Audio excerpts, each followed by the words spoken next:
నమస్తే BCN news కి స్వాగతం. నా పేరు నీలిమ. ముందుగా ముఖ్యాంశాలు. ఢిల్లీ పర్యటనపై సీఎం చంద్రబాబు బ్రీఫింగ్.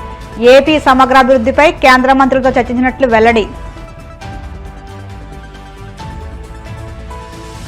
పోలవరం వెలిగొండ హంద్రీనీవా పనుల పురోగతిపై మంత్రి నిమ్మల సమీక్ష.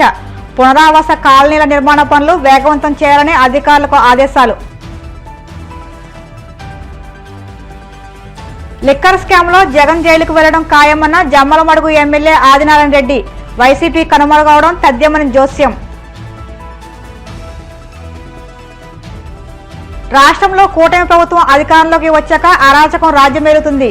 వైసీపీ లీగల్ సెల్ అధ్యక్షుడు మనోహర్ రెడ్డి ఆగ్రహం. ముఖ్యమంత్రి చంద్రబాబు ఢిల్లీలో కేంద్ర మంత్రులతో కీలక సమావేశాల అనంతరం మీడియాకు వివరాలు తెలియజేశారు. రాష్ట్ర విభజన జరిగి 10 ఏళ్లు పూర్తయిన నేపథ్యంలో అమరావతిని రాజధానిగా పునర్విభజన చట్టంలో చేర్చి నోటిఫై చేయాలని కేంద్రాన్ని కోరినట్టు వెల్లడించారు. ఏపీ సమగ్రాభివృద్ధికి సంబంధించిన పలు కీలక అంశాలను కేంద్ర మంత్రుల దృష్టికి తీసుకువెళ్లినట్టు వివరించారు. 2019 నుంచి 2024 మధ్య కాలంలో ఆంధ్రప్రదేశ్లో తీవ్ర విధ్వంసం జరిగిందని చంద్రబాబు ఆరోపించారు. వైసీపీ హయాంలో జరిగిన నష్టం నుంచి రాష్ట్రం తిరిగి గాడిన పెట్టడానికి కనీసం 10 ఏళ్ల సమయం పడుతుందని ఆయన అభిప్రాయపడ్డారు. తమ ప్రభుత్వం అధికారంలోకి రాగానే రాష్ట్రాన్ని పునర్నిర్మిస్తామని, ఎన్నికల్లో ప్రజలకు హామీ ఇచ్చామని, ఆ దిశగా అన్ని విధాల ప్రయత్నాలు చేస్తున్నామని తెలిపారు. రాష్ట్రం పూర్తిగా విధ్వంసం పాలైంది. మళ్లీ ఎన్డీఏ వస్తాని రాష్ట్రాన్ని పునర్నిర్మాణం చేస్తామని చాలా స్పష్టమైన హామీ ఇచ్చాం. వచ్చిన తర్వాత నేను 1 సంవత్సరం రేపటికి 12వ తారీఖు నెక్స్ట్ మంత్కి 1 ఇయర్ అవుతుంది. 1 ఇయర్లో అన్ని ప్రయత్నాలు చేసినాం. మళ్ళీ అన్ని డిపార్ట్మెంట్ని ట్రాక్లో పెట్టడానికి సమయం పడతా ఉంది. ఈరోజు మనం ఒకసారి చూస్తే 1-2 కాదు, ఎవ్రీ డిపార్ట్మెంట్ డీఫంక్షన్ అయింది, లేకపోతే డీరైల్ చేశారు, ఇర్రిపేరబుల్ డ్యామేజ్ చేసి వదిలిపెట్టారు. ఎక్కడ కూడా నేను ఎప్పుడు చూడలేదు. 4th టైం సీఎం చాలాసార్లు నేను చెప్పాను, ఎప్పుడు చూడనటువంటి విధ్వంసం జరిగింది. అయితే వేరే మార్గం లేదు, దీన్ని మళ్ళీ ట్రాక్ మీద పెట్టి రీబిల్డ్ చేయడం తప్ప వేరే మార్గం లేదు. దానికోసమే ఫైనాన్షియల్గా అయితే ఏమాత్రం కూడా వెసులుబాటు లేని తెచ్చారు. ఒక పక్క బకాయిలు దగ్గర 1,20,000 కోట్లు బిల్లు మాత్రం 9,94,000 కోట్ల రూపాయలు లయబిలిటీస్ కానీ, పేమెంట్స్ డ్యూ పెట్టింది కానీ, డెట్ కానీ చేసే పరిస్థితికి వచ్చారు. అయితే ఈరోజు ప్రజలు దానికి కావాల్సిన విధంగా పనిష్ చేశారు. మాకు స్పష్టమైన మెజారిటీ, చరిత్రలో ఎప్పుడూ జరిగినటువంటి విధ్వంసం జరిగింది. అదే సమయంలో ప్రజలు కూడా ఎప్పుడూ ఈయనటువంటి విజయాన్ని కూడా ఇచ్చారు. 93% స్ట్రైక్ రేట్, ఎవరు ఊహించినటువంటి విజయం ఇది. అయితే ఈరోజు మేము కూడా ఎంత తొందరలో రెక్టిఫై చేయగలిగే ప్రయత్నం చేస్తున్నాం. ఒక పక్క అమరావతి, ఒక పక్క పోలవరం, ఇంకో పక్క విశాఖపట్నం స్టీల్ ప్లాంట్ని ఒక ప్యాకేజ్ తీసి మళ్ళా రివైవ్ చేయడం, విశాఖపట్నం రైల్వే జోన్, ఇండస్ట్రీస్ కూడా డొమెస్టిక్ ఇన్వెస్ట్మెంట్ ఈ సంవత్సరంలో హైయెస్ట్ ఆంధ్రప్రదేశ్ రావడం, ఇవన్నీ కూడా చేసుకుంటున్నాయి. ఈరోజు నేను వచ్చింది, ఇక్కడికి వచ్చినప్పుడు 5-6 మంది మంత్రుల్ని, 7 మంది మంత్రులు కలుస్తున్నాను. ప్రహ్లాద్ జోషిని కలిచాము. Andhra Pradesh integrated clean energy policy ఒకటి తీసుకొచ్చాము. ఈ పాలసీ ప్రకారం 72 గిగావాట్ల పవర్ని గ్రీన్ ఎనర్జీ ఉత్పత్తి చేస్తామని చాలా స్పష్టమైన హామీ ఇచ్చాం. ఒరిజినల్గా అయితే 160 గిగావాట్లు ఉత్పత్తి చేయాలని, దేశం మొత్తం 500 గిగావాట్ల non fossil fuel based energy capacity తయారు చేయాలని ఒక లక్ష్యంగా పెట్టుకున్నారు. ఆ లక్ష్యాన్ని మేజర్ చంక్ ఆంధ్రప్రదేశ్ వచ్చేట్టుగా మేము ప్రోగ్రాం పెట్టుకొని ముందుకు పోతున్నాం. దీంట్లో వారిని కోరింది ఈరోజు మేజర్గా 28,346 కోట్ల రూపాయలు green energy corridor transmission lines అడిగాం. ఇది చాలా అవసరం. ఎనర్జీని ఉత్పత్తి చేయడమే కాకుండా దాన్ని ట్రాన్స్మిషన్ కూడా చేయాల్సిన అవసరం ఉంది. దానికి ఒప్పుకున్నారు, చేస్తామని చెప్పి హామీ ఇచ్చారు. రాయలసీమలో 11 గిగావాట్ సోలార్ పవర్ని ట్రాన్స్మిట్ చేయాల్సిన అవసరం ఉంది.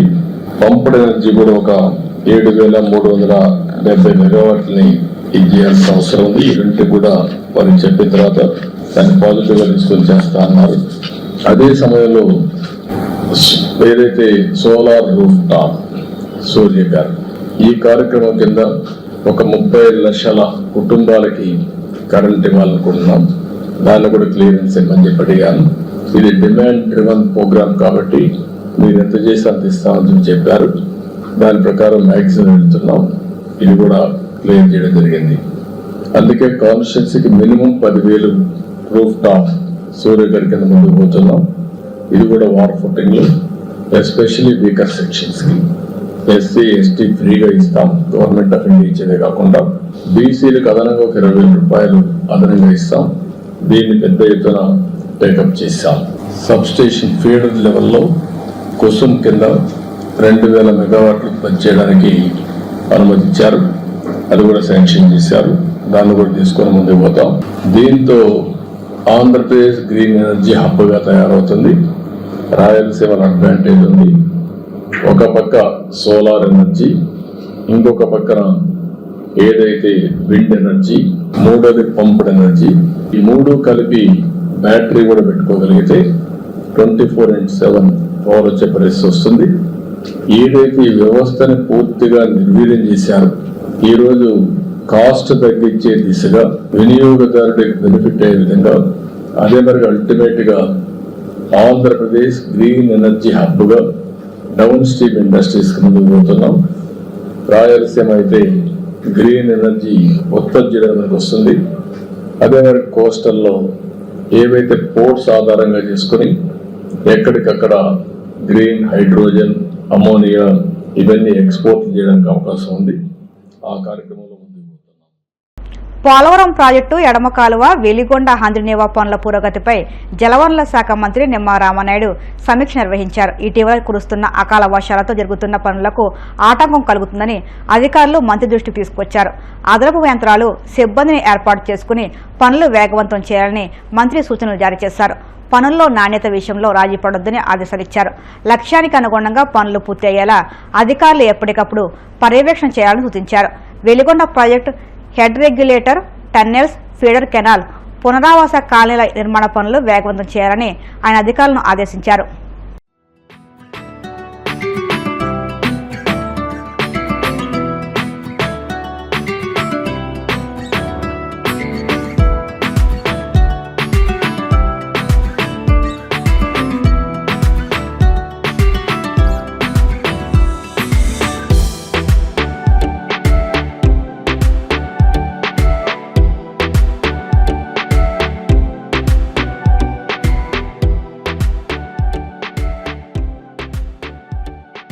ఆంధ్రప్రదేశ్లో తీవ్ర దుమారం రేపుతున్న లిక్కర్ స్కామ్ కేసులో మాజీ ముఖ్యమంత్రి వైసీపీ అధినేత వైఎస్ జగన్మోహన్ రెడ్డి జైలుకు వెళ్లడం ఖాయమని ప్రభుత్వ whip, BJP Jammalamadugu MLA Adinarayana Reddy సంచలన వ్యాఖ్యలు చేశారు. రాష్ట్ర ఆర్థిక పరిస్థితిపైన, లిక్కర్ స్కామ్ ఆరోపణలపైన జగన్ చేస్తున్న వ్యాఖ్యలు విడ్డూరంగా ఉన్నాయని అన్నారు. జగన్ 5 ఏళ్ల పాలనలో చేసిన అప్పులే ప్రస్తుత రాష్ట్ర ఆర్థిక దుస్థితికి అద్దం పడుతున్నాయని విమర్శించారు. అయినప్పటికీ కేంద్రంలోని బీజేపీ ప్రభుత్వ సహకారంతో రాష్ట్రంలో అభివృద్ధి పనులను కూటమి ప్రభుత్వం పెద్ద ఎత్తున చేపడుతుందని తెలిపారు. లిక్కర్ స్కామ్ కేసులో జగన్ జైలుకు వెళ్లడం చెప్పకూడదు తినడం తప్పదని వ్యాఖ్యానించారు. వైసీపీ భవిష్యత్తులో కనుమరుగయ్యే పరిస్థితి వస్తుందని ఆయన జోస్యం చెప్పారు. లిక్కర్ పైన కానీ రాష్ట్ర పరిస్థితి అయినా కానీ, తన యొక్క అరెస్టు పైన కానీ, తన పైన సమస్య కానీ, షర్మిలమ్మ కౌంటర్ కానీ అన్ని దృష్టిలో పెట్టుకొని మా బీజేపీ పార్టీ తరఫున ప్రెసిడెంట్ గారు ఉన్నారు, మిగతా మా సభ్యులందరూ ఉన్నారు. సబ్జెక్ట్ ఒకటే, జగన్ రెడ్డి కోహినూరు వజ్రంలాగా మాట్లాడతాడు. తన వాళ్ళందరూ మంచోళ్ళు అంట. నేనైతే సింపుల్గా చెప్పే మాట పల్లెలో చెప్తున్నారు, మాంచోళ్ళు, అందరినీ ముంచినోళ్ళు. మంచోళ్ళు కాదు, మాంచోళ్ళు, యమా దొంగలు, అందరినీ ముంచినారు. ఎవరిలో కూడా 0.1% కూడా నీతి లేదు.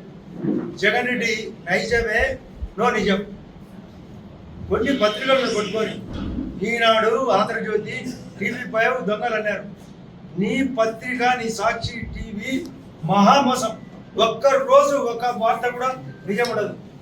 ఏప్రిల్ మే 2వ తేదీ నాడు ఈ సంవత్సరం అమరావతి సందర్భంగా 49 + 9 58,000 కోట్లకు నిధులిచ్చి నాదే పూచని పూర్తి చేసి ఆ రోజు స్టార్ట్ చేసినాం.